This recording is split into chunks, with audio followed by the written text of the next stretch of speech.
got a shout out. Thanks, Jeff, for that. I actually, with my first studio in 2001, remember getting the book about, I think, Sam Walton and taking the cover photo and an illustrator creating masks and going to some party, or I don't know what it was. It was an event in a warehouse to try and fight Walmart. And I just remember we got drunk and had masks on.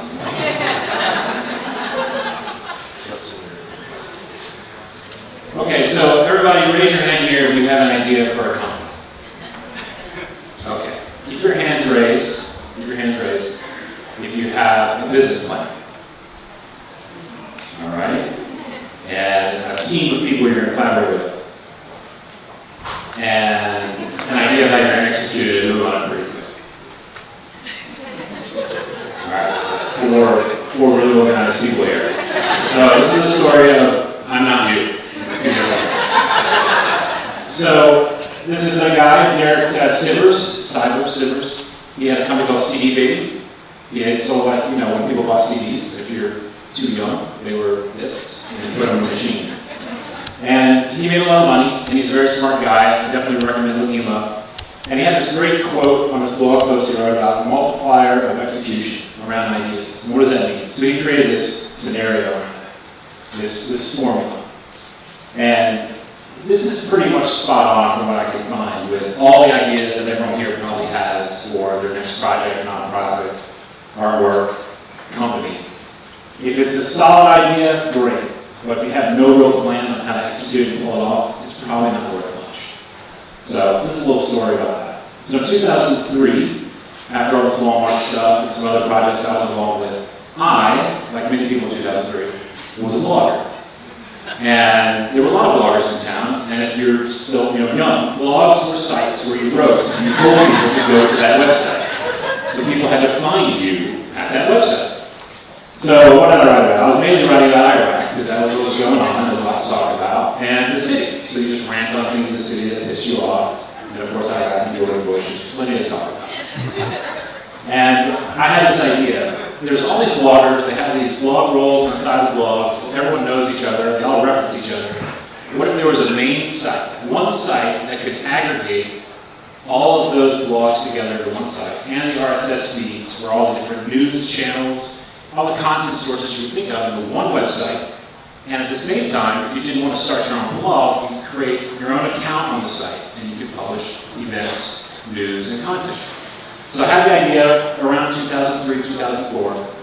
I kept talking about it and thinking about it. And it was just me mainly thinking about it and talking about it to other people who had to hear me talk about it. I kept talking about it. For years and years I was talking about this idea and trying to piece it together.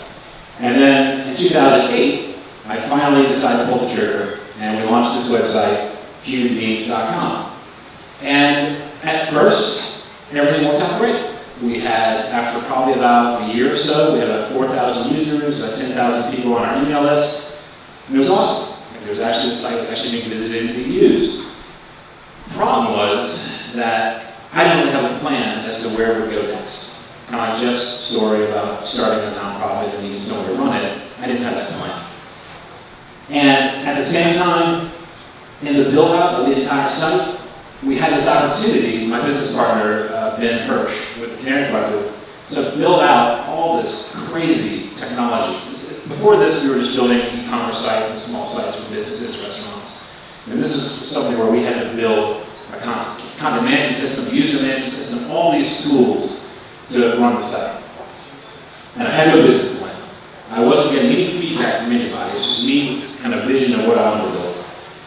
And I didn't really know what the market was or how the site was going to survive. I didn't have a sales team. I didn't want to sell banner ads. So basically, I had no plan. So here's this site that's up, and we spent all this energy into. And it was right in this weird period where, while I'm thinking about the idea and trying to build it, publishing goes social. Facebook, Twitter, all these things pop up. People don't need to have a blog. Now everyone is going to these other social media sites. So I realized that this thing wasn't going to have a life beyond me. So I decided to move on, which was one of the most painful decisions ever, because I spent, 5-6 years thinking about it and then building it, 2 years running it. But the lesson I learned from it, mainly that be a paid killer and not a vital. What I built was something that was nice, it was kind of fun, it was a market, it was a media thing, but it wasn't really solving a real problem. And if I was going to have a real company online, you need to solve a problem. And I also realized that I hadn't really planned how this thing was ever going to really survive. I really had no business plan for how to grow. And so I realized this is one of my core lessons with it.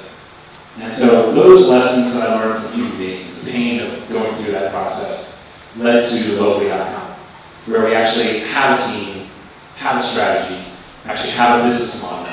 And before we even coded the first page or moved forward, we made sure that we had a timeline, we had a market, we had clients.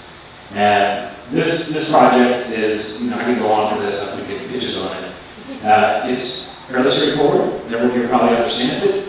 The vast majority of us are doing purchases online for products. Still, people are buying the vast majority of their things at retail shops, businesses, and local markets. And the vast majority of people who actually go to e-commerce sites are really just browsing, they're researching products, and looking around. So there's this big disconnect of how can we get local retailers online, get their products online in front of shoppers doing research without it being really expensive and complex. And so this idea was pitched to me by Mike Massey. In my experience with Journey Coast as being a retailer, I realized this truly was a true pain point. That if we could build a painkiller to solve this, it really could be a company that could survive. So our main idea was just to work with brands, work with retailers, and connect with shoppers. So this kind of core idea around Locally.com is what we built.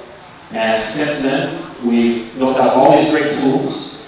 Most of the stuff you see here couldn't have been built if it hadn't been for the work that we put into human beings. And all the work we put into the content management system and all the mistakes we made in building human beings led to this. This essentially is the lemonade of what we experience with building out human beings. And this is kind of my last thing for anybody here who's really young and wants to start a company. Please think about when you're putting something out there. You put the idea out, we build it, we launch it, then what? How is this thing really going to scale? How is it going to make money? Because if you run out of money, you have to find something else to do. And anytime you're challenged with your business, find ways to make pivots, make smart decisions on how you can change while not running out of money. And ultimately for me, it's listen. Because I was very sort of stubborn with my original idea of human beings. Many people gave me suggestions of starting it as an email list just to get it out the door. You don't have to build this huge website. You can start something as simple as an email list. And I didn't listen. So I now listen to any and all feedback from anybody. And that for me is the biggest lesson from doing human beings.